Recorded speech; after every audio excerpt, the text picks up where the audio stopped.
Steve Kerr said this about Draymond Green after a 104-93 victory against the Milwaukee Bucks recently. He's the best defender I have ever seen. I mean, you see the pick and roll with Dame. If he's in it, he kind of does this fake blitz thing with his speed, with his anticipation. He forces Dame back out towards half court, and he's able to get back. The speed and recovery with Draymond is just stunning. First off, Steve, you dumb cuck. You played with Tim Duncan. Tim Duncan is the greatest pick and roll defender that you've ever seen in your life. I saw it. You saw it. You played with the man. You know better. Stop goggling Draymond's nuts. I just had to throw that out there. Now, let's get to the basketball discussion about this. Steve Kerr is obviously politicking for Draymond Green to win Defensive Player of the Year award. There's no doubt about it. To me, it's disgusting, but I've seen Draymond Green recently just politicking hard to get this award. He's been doing this in the last week or two, especially after the Milwaukee game, in which he did play a huge role in stopping Giannis. Unfortunately, I say this as a hater, I have to give him credit. Giannis was 0 for 7 when he was guarding him in that game. One of the few times I can actually give this man credit, so I'm going to give it to him, but that doesn't mean he deserves Defensive Player of the Year award. Just you don't get that off of one game. He clearly hasn't been the best defensive player in the league this year. I don't think he deserves it. The Warriors are currently still in 6th place, even after adding Butler.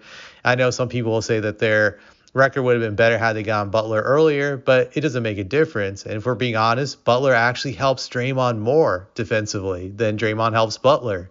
It takes off a lot of pressure from Draymond defensively. So I think his value is actually inflated defensively. That's what I can say compared to other top defenders in the league that are vying for this award. But he's politicking hard for it. It kind of reminds me when he was politicking hard for his first Defensive Player of the Year award back during the Warriors' first title run. He didn't get it, but he started talking a lot about how he's a great defender, and no one had heard about this motherfucker prior to that. Just he kept on running his mouth, doing 50 interviews, hoping to get it. I think that's what really put him on the map, was just how he was putting himself out there like hundreds of times to the media, and that he eventually became a household name due to all that. To me, Draymond Green is like the first player in my lifetime I've seen that has really politicked hardcore to win an award, and also been able to brand himself off of that. That first title run with the Warriors, prior to that, no one knew who this guy was until he was politicking very hard for the award and for attention. And it did pay off. Granted, he didn't win the award during the first title run. Kawhi Leonard won it, which I enjoyed as a Spurs fan. But I'm going to get back to what Steve Kerr was saying, with saying that he's the best defender of all time.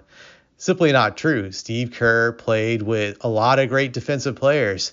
He played with Michael Jordan, Scottie Pippen, prime Jordan were lockdown defenders on the perimeter. They could lock down guys on the wings at an incredible rate, even greater than Draymond, because they were even more athletic than Draymond, that they could stay in front of perimeter players. So I disagree with him on that one.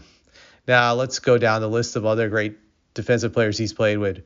Bruce Bowen, who he played with during the Spurs' first title run. I mean, not first, the second title run. Bruce was actually even a better perimeter defender than Draymond. I know some people will scream, say, well, Bruce is dirty, and that's the only reason he was able to lock up great players on the perimeter. Well, if you're going to go by that logic, you could say Draymond is also dirty. Heck, even dirtier than Bruce. Bruce never assaulted someone, from what I recall, just from what I remember. I know some people are going to bring up that clip of when he jump kicked Wally Szczerbiak in the face, but Draymond's done a lot worse, if we're being honest here. But Bruce had elite lateral quickness compared to Draymond, in which he could stay in front of explosive perimeter players like Kobe Bryant, Vince Carter, Tracy McGrady, just the list goes down. Ray Allen, and so forth, that he was great at checking these guys. He didn't lock them up all the time, I can be honest about it, but he had quite a few times where he would lock them up. He would frustrate them and just shut them down, take them out of their games. It was a lot of fun.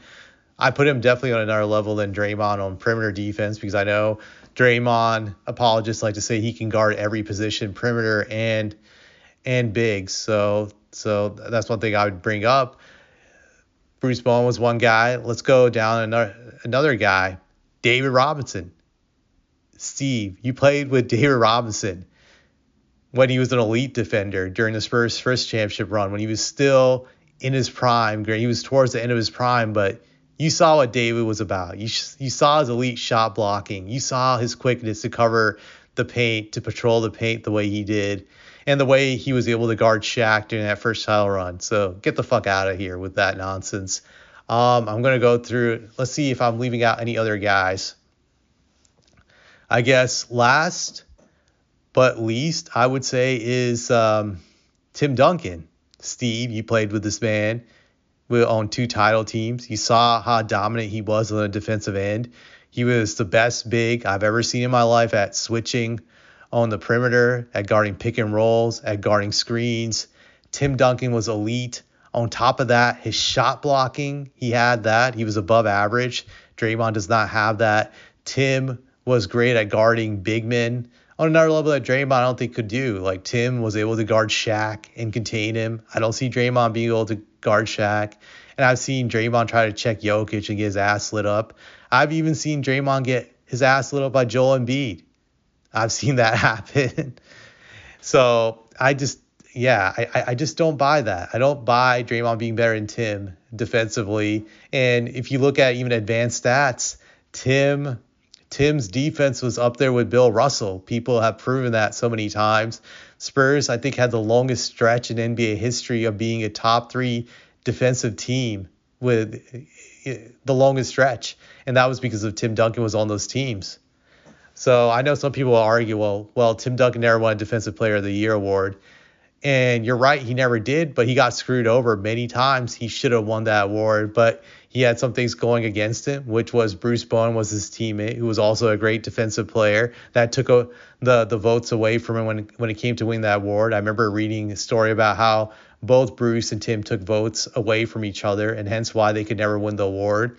The second thing is they didn't have advanced stats back then, which would prove that Tim was like the best defender in the league just at that time period. They didn't factor those in. They just factored in whoever led the league in shot blocking, got that award, or steals, and etc. back then. So that screwed over Tim, I think, big time in that regard. But yeah, he's like 10,000 miles ahead of Draymond in defense. But I just had to point that out, that this was a poor slob job by Steve Kerr to promote Draymond to get Defensive Player of the Year. I hope he doesn't get it. I don't believe he will, but you never know. I am looking forward to him not winning this award and to the Warriors getting eliminated. I think that'll be a double whammy for Draymond this year, in which he'll bitch, whine, and cry on his podcast about how unfair it is, and probably go after the guy who won the award, saying that guy didn't deserve it, much like when he's gone after Gobert many times, being angry at Gobert simply because he feels Gobert took away his Defensive Player of the Year awards, which is pretty funny. But that's what I wanted to point out about this.